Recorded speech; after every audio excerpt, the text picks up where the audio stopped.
வணக்கம் மக்களுக்கு, என்னோட ஹேர் டிரான்ஸ்ஃபர் பண்ணி 45 நாள் ஆகுது. ஹேர்லைன் எப்படி இருக்குன்னு பாருங்கள்.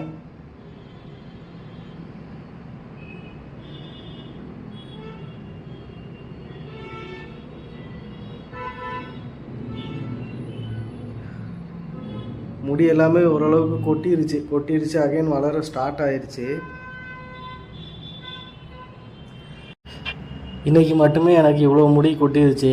இவ்வளோ முடி கொட்டுறதால முடி இதுக்கப்புறம் வளராது அப்படின்லாம் நினைக்காதீங்க. கிராஃப்ட் நம்ம வச்ச கிராஃப்ட் உள்ளே இருக்கும், மேலே உள்ள முடி மட்டும்தான் உடஞ்சிக்கணும்.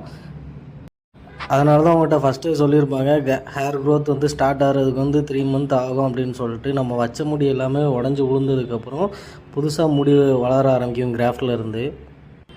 பேக் சைடில் டோனர் ஏரியாவும் எப்படி இருக்குன்னு சொல்லிட்டு காமிக்கிறேன்.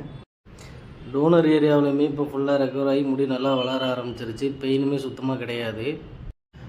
ஐடியா ஃபாலோ பண்ணி வச்சுக்கிட்டா தான் ரிசல்ட் எப்படி இருக்குன்னு தெரியும். நீங்கள் பண்ணுற கமெண்ட்டும் மற்றவங்களுக்கு யூஸ்ஃபுல்லாக இருக்கும்.